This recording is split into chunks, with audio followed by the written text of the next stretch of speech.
बिस्मिल्लाहिर्रहमानिर्रहीम अस्सलाम वालेकुम नाइम टीवी मुबारक जी ਤੁਹਾਡੀ ਖidmat ਚ ਹਾਜ਼ਰ ਹੈ ਨਾਜ਼ਰੀਨ ਸਾਡਾ ਚੈਨਲ ਸਬਸਕ੍ਰਾਈਬ ਕਰ ਲਓ ਤਾਂ ਕਿ ਆਉਣ ਵਾਲੇ ਪ੍ਰੋਗਰਾਮ ਤੁਹਾਨੂੰ ਮਿਲਦੇ ਰਹਿਣ। ਅੱਜ ਅਮਰੀਕਾ ਚੱਲਾਂਗੇ, ਸਈਦ ਸਾਹਿਬ ਸਾਡੇ ਨਾਲ।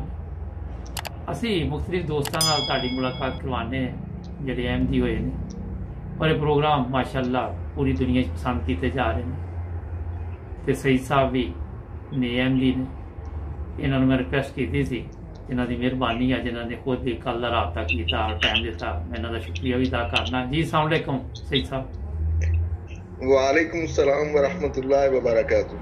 सईद साहब की हाल चाल है? ठीक ठाक है? अल्हम्दुलिल्लाह, अल्लाह ताला दा एहसान है। कैसा चल रहा अमेरिका? एकदम फर्स्ट क्लास। अच्छा चलो, तुम स्पीकर च बोल रहे जे? जी हाँ, बंद कर दिया स्पीकर? हाँ, स्पीकर का प्लीज बंद कर दियो तो बेहतर है जी। ठीक है, बंद कर देते हैं। जज़ाकल्ला। अच्छा सही साहब, तुसी भी माशाअल्लाह बैत कीती, एमडी च दाखिल होए, तो मैं कहा तुहाडे कोलों सुनने तुहाडी कहानी कि की होया सो। बस मेन तो यही है कि अल्लाह ताला ने फजल किया तो मैं एमडी हो गया माशाअल्लाह। लेकिन कि उसके पीछे बड़ी लंबी एक कहानी है जी जी, बल्कि दास्तान बनती है जी जी, कि अल्लाह ताला ने मैनू किस तरीके नाल इस चीज दे नाल नवाज़िया, क्योंकि अल्लाह ताला दी इस दौर दे सब तो बड़ी नेमत जेहड़ी ओ एमडीएत दे सूरत च मैनू अल्लाह ताला ने अता कीती है माशाअल्लाह। ते अच्छा मैं तो थोड़ा जिहा पुछ लेना, क्योंकि असीं पूरा प्रोग्राम करना, साडे जिन्ने नाज़रीन ने वो बड़ी दिलचस्पी लैंदे। पहले तुसीं किहड़े फिरके नाल तल्लक रखदे सी? असल बेसिकली मेरा तल्लक जेहड़ा है ना अहले सुन्नत वल जमात दे नाल तल्लक सी। जी जी, मेरा सारा खानदान ही तकरीबन अहले सुन्नत ने, कुछ जमात इस्लामी ने भी है ने। जी जी, ते उस हवाले नाल ये है कि मेरा वो पीरां नाल और दरबारां ते आन जान वाला जेहड़ा सारा सिलसिला है वो भी सी। जी जी, ते उस तो बाद फिर यह है कि मैनू जिहड़ी पढ़न दी तौफीक मिली वो ये है कि उत्थे जमात इस्लामी दा एक इदारा है, ਉਹਦੇ ਵਿੱਚ ਮੈਨੂੰ ਮਤਲਬ ਇਹ ਹੈ ਕਿ ਤਾਲੀਮ ਹਾਸਲ ਕਰਨ ਦੀ ਤੌਫੀਕ ਮਿਲੀ ਜੀ। ਉਸ ਤੋਂ ਬਾਅਦ ਫਿਰ ਨਾਲ ਕਾਲਜ ਦੇ ਵਿੱਚ ਵੀ ਮੈਂ ਪੜ੍ਹਦਾ ਸੀ। ਜੀ ਜੀ, ਤੇ ਜਮੀਅਤ ਦੇ ਨਾਲ ਮੇਰਾ ਬੜਾ ਗਹਿਰਾ ਤਲਕ ਸੀ, ਇਸਲਾਮੀ ਜਮੀਅਤ ਤਲਬਾ ਜਿਹੜੀ। ਅੱਛਾ, ਹਾਂਜੀ, ਉਹ ਹੈ ਕਿ ਜ਼ਿਲ੍ਹਾ ਲੈਵਲ ਤੇ ਮਤਲਬ ਮੇਰੇ ਕੋਲ ਉਹਨਾਂ ਦੀ ਜ਼ਿੰਮੇਵਾਰੀ ਹੈ ਸੀ। ਜੀ ਜੀ, ਤੇ ਉਸ ਦੇ ਦੌਰਾਨ ਹੀ ਅੱਲਾਹ ਤਾਲਾ ਨੇ ਮਤਲਬ ਇਹ ਹੈ ਕਿ ਮੇਰੀ सिचुएशन जी तब्दील की थी कि एक वाकया है। अच्छा उस वाकया ते बात चलने आ थोड़ा जिहा इत्थे मैं मैनू नाज़रीन कई कहंदे तुसीं चुप करके सुनिया करो, पर सवाल ना करो तो फिर प्रोग्राम का मजा भी नहीं आता है ना। अच्छा हाँ जी, मैं वाकया तो अगे चला के पहले ये थोड़ा जिहा देखिए कि तुहानू पता है सी जमात अहमदिया का? जी बिल्कुल पता सी जमात अहमदिया का कि ये पक्के काफिर ने। अच्छा, इस तो इलावा कोई नहीं, क्योंकि उत्थे जामिया के दौरान जी मतलब स्टडी करवाई जाती सी उत्थे सिलेबस ते नहीं, लेकिन यह कि बाकी जी बुक्स जी स्टडी वास्ते दित्तियां जांदियां सन उन्होंने विच जमात के बाकायदा मतलब मुखालफत दे जिहड़ियां किताबां उन्होंने लिखियां होईयां ने उन्हां दी स्टडी करवाई जाती। अच्छा ठीक। हाँ जी, ते ये दसो कि वो ते ਜਾਂਦੇ ਤੇ ਤੁਸੀਂ ਇਸਲਾਮੀ ਤਾਲੀਮਾਤ ਦੇ ਲਈ ਸੀ, ਤੇ ਉਹ ਜ਼ਿਆਦਾ ਇਹਦੇ ਤੇ ਦੱਸਦੇ ਸੀ ਕਿ ਇਹ ਕਾਫਰ ਨੇ? नहीं असल विच है ना ਜਿਹੜੀਆਂ ਸਾਨੂੰ ਵੈਸੇ ਮਤਾਲੇ ਵਾਸਤੇ ਕਿਤਾਬਾਂ ਦਿੰਦੇ ਸਨ ਉਹ ਜਮਾਤ ਦੇ ਖਿਲਾਫ ਹੀ ਹੁੰਦੀਆਂ ਸਨ। ਅੱਛਾ, ਖਿਲਾਫ ਹੀ ਹੁੰਦੀਆਂ ਸੀ। ਹਾਂਜੀ ਠੀਕ ਠੀਕ।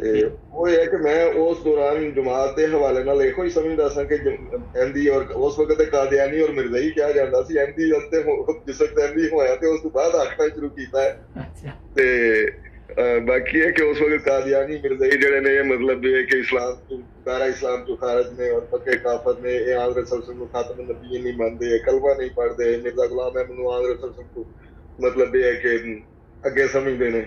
तो इस तरह दी सारी गल्लां जड़ियां है ना मतलब ये है कि वो इन्होंने दित्तियां सन। दूसरा फिर है कि हजरत मसीह मौऊद अलैहिस्सलाम दी जड़ियां किताबां ने ਉਹਨਾਂ ਦੇ ਵਿੱਚ ਮਤਲਬ ਕੁਝ ਇਕਤਬਾਸਾਤ ਵਗੈਰਾ ਜਿਹੜੇ ਨੇ ਇਹਨਾਂ ਨੇ ਕੱਢ ਕੇ ਉਹਨਾਂ ਕਿਤਾਬਾਂ ਦੇ ਵਿੱਚ ਮਤਲਬ ਸ਼ਾਇਆ ਕੀਤੇ ਸਨ ਕਿ ਇਹ ਉਹਨਾਂ ਨੇ ਗਲਤ ਬਿਆਨੀ ਕੀਤੀ ਹੈ, ਜੋ ਵੀ ਹੈ ਨੌਜ਼ ਬਿਲਾ ਅਸੀਂ ਨਹੀਂ ਕਹਿ ਸਕਦੇ, ਲੇਕਿਨ ਉਹਨਾਂ ਦੇ ਅਲਫਾਜ਼ ਸਨ। ਜੀ ਜੀ। ਅੱਛਾ ਤੁਸੀਂ ਮੁਖਾਲਫਤ 'ਚ ਵੈਸੇ ਹਿੱਸਾ ਵੀ ਲੈਂਦੇ ਸੀ ਜਦੋਂ ਕਿਤੇ ਕੋਈ ਐਸੇ ਪ੍ਰੋਗਰਾਮ ਹੁੰਦੇ ਸੀ? जी बिल्कुल, जिन्ने भी जलूस और जलसे वगैरह होंदे सन उन्हां दे विच बाकायदगी नाल मतलब ये है कि जमात दे खिलाफ जेड़ा मैं इस जांदा रहा नाल बाकायदा एज ए सवाब दी नीयत ते। अच्छा हाँ अच्छा, जी। ये दसो कि फिर चलो ये तो पता नहीं, मैं क्या बाद च पुछने सवाब मिलिया सी कि नहीं सी मिलिया।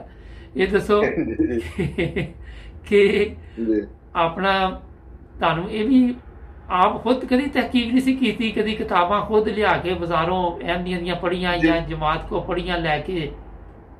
जी बिल्कुल नहीं, कभी भी मतलब इस बात तवज्जो ही नहीं हुई क्योंकि ज़हनी तौर ते ਜਿਹੜੀ ਚੀਜ਼ ਇੱਕ ਬਚਪਨ ਤੋਂ ਪਾਈ ਜਾਂਦੀ ਹੈ ਕਿਉਂਕਿ ਸਾਡੇ ਪਿੰਡ ਦੇ ਵਿੱਚ ਜਲਸੇ ਵਗੈਰਾ ਵੀ ਜਦੋਂ ਹੁੰਦੇ ਸਨ ਨਾ ਤੇ ਉਸ ਵਕਤ ਇੰਨਾ ਸ਼ੌਰ ਨਹੀਂ ਸੀ।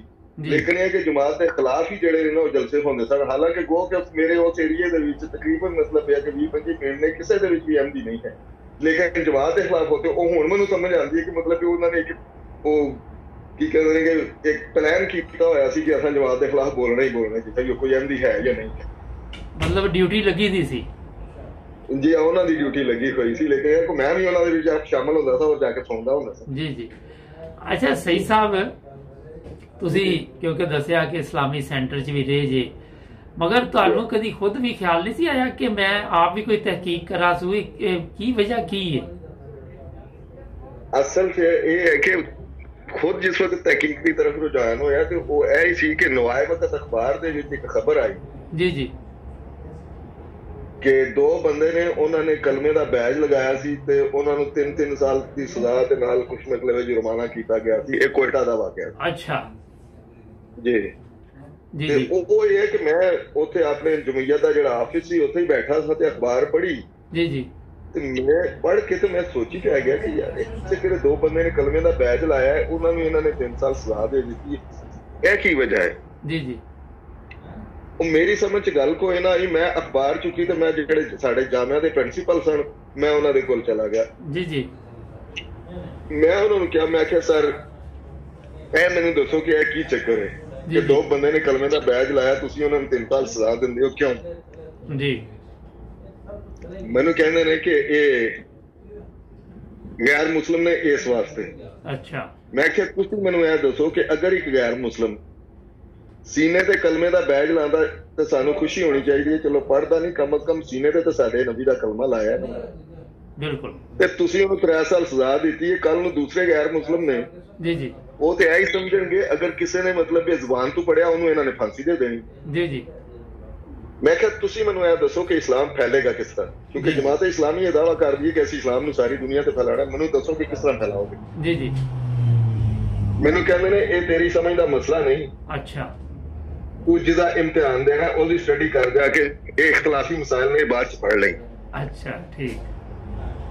ਇਹੋ ਹੀ ਖਬਰ ਜਿਹੜੀ ਹੈ ਮੇਰੇ ਜ਼ਿਹਨ ਚ ਮਤਲਬ ਇਹ ਚੀਜ਼ ਬੈਠ ਗਈ ਕਿ ਆਖਰ ਕਿਉਂ ਇਹਨਾਂ ਨੂੰ ਕਿਉਂ ਸਜ਼ਾ ਦਿੱਤੀ ਗਈ ਹੈ। ਜੀ ਜੀ ਇਹਦੀ ਤਹਿਕੀਕ ਦੇ ਵਿੱਚ ਫਿਰ ਮੈਂ ਅਗਾ ਟੁਰਿਆ। ਫਿਰ ਮਤਲਬ ਇਹ ਹੈ ਕਿ ਮੇਰਾ ਇੱਕ ਦੋਸਤ ਉੱਥੇ ਹੁੰਦਾ ਸੀ ਉੱਥੇ ਜਾਮਿਆ ਦੇ ਵਿੱਚ ਹੀ, ਜੀ ਜੀ ਤੇ ਉਹਨਾਂ ਦੇ ਪਿੰਡ ਦੇ ਵਿੱਚ ਐਮਡੀ ਹੈ ਸਰ। ਮੈਂ ਪਿੰਡ ਦਾ ਨਾਮ ਤੇ ਨਹੀਂ ਲਵਾਂਗਾ ਕਿਉਂਕਿ ਹੋ ਸਕਦਾ ਹੈ ਕਿ ਮੇਰਾ ਇੰਟਰਵਿਊ ਸੁਣਨ ਤੇ ਉੱਥੇ ਵੀ ਉਹਨਾਂ ਵਾਸਤੇ। ਜੀ ਜੀ ਤੇ ਉਹਨੂੰ ਮੈਂ ਕਿਹਾ ਕਿ ਮੈਂ ਤੇਰੇ ਪਿੰਡ ਦੇ ਵਿੱਚ ਮਰਜ਼ਈ ਹੈ ਨੇ? ਅੱਛਾ ਕਹਿੰਦੇ ਜੀ ਹਾਂ ਹੈ ਨੇ। ਮੈਂ ਕਿਹਾ ਜਿਹੜਾ ਸਭ ਤੋਂ ਪੁਰਾਣਾ ਮਰਜ਼ਈ ਹੈ ਨਾ ਮੈਨੂੰ ਉਹਨਾਂ ਦਾ ਐਡਰੈਸ ਦੇ। ਠੀਕ। ਉਹਨੇ ਮੈਨੂੰ ਪਹਿਲਾਂ ਤਾਂ ਮੈਨੂੰ ਕਹਿੰਦਾ ਜਮੀਅਤ ਦੇ ਹਵਾਲੇ ਨਾਲ ਕਿ ਮੈਨੂੰ ਦੱਸੋ ਕਿਹੜਾ ਕੰਮ ਹੈ ਮੈਂ ਕਰਕੇ ਆਣਾ। ਮੈਂ ਉਹਨੂੰ ਕਿਹਾ ਕਿ ਮੈਂ ਕਿਹਾ ਨਹੀਂ ਤੇਰੇ ਵਾਲਾ ਕੰਮ ਨਹੀਂ ਹੈ, ਉਹ ਮੇਰੇ ਮੈਂ ਆਪ ਹੀ ਕਰਦਾ ਤੇ ਇਸ ਵਾਸਤੇ ਤੂੰ ਮੈਨੂੰ ਐਡਰੈਸ ਦੇ। ਉਹਨੇ ਐਡਰੈਸ ਦਿੱਤਾ, ਮੈਂ ਉਹਨਾਂ ਨੂੰ ਖਤ ਲਿਖਿਆ ਜੀ ਕਿ ਇਹ ਗੱਲ ਹੈ ਮੈਂ ਤੁਹਾਨੂੰ ਮਿਲਣਾ ਚਾਹੁੰਦਾ ਹਾਂ। ਅੱਛਾ। ਨਾ ਉਹਨਾਂ ਨੇ ਖਤ ਦਾ ਜਵਾਬ ਦਿੱਤਾ ਨਾ ਦੇਣਾ ਸੀ ਕਿਉਂਕਿ ਉਹ 1985 ਦੀ ਗੱਲ ਹੈ। ਜੀ ਜੀ ਤੇ ਉਹ ਇਹ ਹੈ ਕਿ ਹਾਲਾਤ ਐਸੇ ਸੀ, ਹਾਲਾਤ ਹੀ ਇਸ ਕਿਸਮ ਦੇ ਸਨ। ਜੀ ਜੀ ਮੈਂ ਕੋਈ 2 ਹਫ਼ਤੇ ਇੰਤਜ਼ਾਰ ਕੀਤਾ ਸ਼ਾਇਦ ਮੈਨੂੰ ਮਤਲਬ ਇਸ ਗੱਲ ਦਾ ਜਵਾਬ ਦੇਣਗੇ, ਜੀ ਜੀ ਲੇਕਿਨ ਇਹ ਕਿ ਉਹਨਾਂ ਨੇ ਜਵਾਬ ਨਹੀਂ ਦਿੱਤਾ। ਜੀ ਜੀ ਤੇ ਵੀਕਐਂਡ ਤੇ ਜਦੋਂ ਛੁੱਟੀ ਹੁੰਦੀ ਸੀ ਤੇ ਮੈਂ ਘਰ ਜਾਂਦਾ ਸਾਂ। ਉਹ ਇਹ ਹੈ ਕਿ ਮਤਲਬ ਇਹ ਹੈ ਕਿ ਗੁਜਰਾਤ ਤੋਂ ਜਿਸ ਵਕਤ ਮੈਂ ਨਿਕਲਦਾ ਤੇ ਉਹ ਪਹਿਲੇ ਉਹਨਾਂ ਦਾ ਪਿੰਡ ਆਉਂਦਾ ਤੇ ਮੇਰਾ ਘਰ ਜਿਹੜਾ ਉਹ ਬਾਅਦ ਚ ਆਉਂਦਾ ਸੀ। ਜੀ ਜੀ ਤੇ ਉਹ ਇਹ ਹੈ ਕਿ ਮੈਂ ਜਾਣਿਆ ਮੈਂ ਉਹਨਾਂ ਨੇ ਸਿੱਧਾ ਉਹਨਾਂ ਦੇ ਪਿੰਡ ਟੁਰ ਗਿਆ। ਮੈਂ ਮਸਜਿਦ ਚ ਚਲਾ ਗਿਆ। ਜੀ ਜੀ 11 ਜਮਾਤ ਦੀ ਜਿਹੜੀ ਮਸਜਿਦ ਸੀ। ਜੀ ਜੀ ਉੱਥੇ ਮੌਲਵੀ ਸਾਹਿਬ ਜ਼ੋਰ ਦਾ ਟਾਈਮ ਸੀ, ਮੌਲਵੀ ਸਾਹਿਬ ਵੁਜ਼ੂ ਕਰਨ ਡਏ ਸਨ ਤੇ ਮੈਂ ਉਹਨਾਂ ਨੂੰ ਕਿਹਾ, ਮੈਂ ਕਿਹਾ ਜੀ ਇੱਥੇ ਕੋਈ ਚੌਧਰੀ ਫੈਜ਼ ਰਸੂਲ ਨੇ, ਮੈਂ ਉਹਨਾਂ ਨੂੰ ਮਿਲਣਾ। ਜੀ ਜੀ ਮੈਨੂੰ ਕਹਿਣ ਲੱਗਾ ਕਿ ਕੀ ਕੰਮ ਹੈ। ਅੱਛਾ मेरे दिल च आया कि शायद एक कहते ने पे कि मतलब ये है कि चौधरी फैजल रसूल ने, मैं क्या तुसी चौधरी फैजल रसूल कहंदा जी नहीं मैं तो नहीं, मैं क्या फिर वो पंजाबी विच मतलब मैं उन्होंने गलत ही अल्फाज बोले, लेकिन ये है कि फिर मैनू कोल कोई बच्चा खड़ा सी, उन्होंने कहंदे ने कि जा इहनू फैजल रसूल मरज़ाई दा घर जेड़ा होंदा सी। अच्छा ते ओ ये कि जिस वक्त इन्नी गल होई ते ओ बच्चा मैनू नाल लैके उन्होंने दरवाजे ते चला गया कि उन्होंने घर है, मैं दरवाजा खटकाया जी जी ते उन्हों दी वाइफ बाहर निकले। अच्छा मैं उन्होंने क्या कि मतलब ये है कि मैं चौधरी साहब नूं मिलना तो बड़ा जरूरी काम है मैनू, जी जी ते उन्होंने मैनू कहंदे ने ओ ते घर नहीं है। मैं क्या फिर होर कोई उन्हों तो इलावा मैनू कहंदे ने कि तुसीं उन्हों दे बेटे नाल मैं तुहानूं मिलवा देनी आ, वो घर है। वो मैनू नाल लैके अपने वो अलग रहिंदा सी, शादीशुदा सी, अलग रहिंदा सी, ओहदे कोल मैनू लै गए। जी जी ते मैनू कहंदे ने कि मैं जिस गया तो उन्होंने मैं तारफ करवाया, तो मैं उन्होंने बेटे नूं तो वो पहले ही साडी फैमिली नूं खैर जानदा सी, क्योंकि जाने जांदे ने साडे फैमिली दे लोग जिहड़े ने। जी जी ते मैनू कहंदे ने कि हाँ दसो किस तरह आए हो तुसीं। मैं उन्होंने कहा जी मैनू तुसीं सिर्फ यह दसो कि तुहाडे बुनियादी अकायद की ने, अच्छा तुहाडा ईमान किन्हां चीज़ां ते है। जी जी मैनू कहंदे ने कि उन्हां दा बेटा जिहड़ा है फैजल रसूल साहब दा कि ਇਹ ਸਾਡੇ अकायद ने, इन्हां चीज़ां ते साडा ईमान है। जी जी मैं क्या अगर तुहाडे अकायद है ने, ईमान इन्हां चीज़ां ते ते तुहानूं गैर मुस्लिम क्यों कहा जांदा। जी मैनू कहंदे ने कि ਇਹ सवाल ते साडे ते कीता ही नहीं जा सकदा, ਇਹ सवाल तुसीं उन्हां दे करो ਜਿਹੜੇ ਸਾਨੂੰ ਕਹਿੰਦੇ ने। बिल्कुल मैं बड़ा शर्मिंदा होया, वाकई ये सवाल ते उन्हां दे करना चाहिए ਜਿਹੜੇ ਇਹਨਾਂ ਨੂੰ ਕਹਿੰਦੇ ਨੇ। हाँ बिल्कुल ਤੇ मैं ना सिर्फ यह चीज सुन के तो वापस आ गया, सोच सोच के अकायद भी है ने, ईमान भी इन्हां चीज़ां ते, फिर गैर मुस्लिम क्यों ने। जी जी मेरी समझ च गल कोई ना हुई। अगले वीक च मतलब फिर मैं उथों वीकेंड ते छुट्टी कीती, हॉस्टल चों निकलिया ते सीधा फिर मैं उन्हां कोल आ गया। मैं उन्हां नूं कहा कि मैनूं कोई किताब दिओ पढ़ने वास्ते। जी जी वो प्यो पुत्र दी आपस विच लड़ाई हो गई। बाप कहंदा है कि मतलब ये है कि इहनूं किताब ना दे, जमात इस्लामी दा बंदा तैनूं अंदर करवाएगा ते नाल सानूं भी अंदर करवाएगा। जी जी ते इहनूं ना किताब दें। तो बेटा कहंदा कि मतलब नहीं मैं ते इहनूं किताब देनी है, जिस तरह भी होवे मैं इहनूं किताब देनी है। क्योंकि असल वो है कि मेरे नाल पहले गल कर चुकिया सी, तो कायदे दे हवाले नाल मैं उहदे नाल गल कीती। उन्हां ने मैनूं अमारी तालीम छोटा जिहा पंफलेट है, अच्छा तुसीं ते मेरे तो बेहतर जानदे हो, जी जी वो उन्होंने मैनू पंफलेट दिता। मैं उन्होंने पढ़िया, एक बारी पढ़िया, 2 बारी पढ़िया, 3 बारी पढ़िया अच्छा कि शायद मैनू कोई ऐसी गल लभे कि जिहड़ी इस्लाम के खिलाफ हो। जी जी ऐसी कोई गल भी नहीं सी।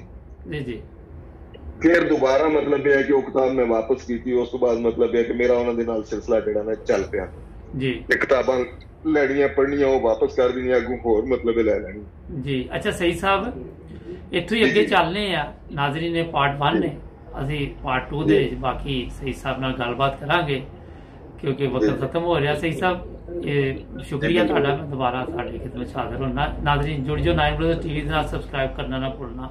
ਅੱਲਾਹ ਹਾਫਿਜ਼।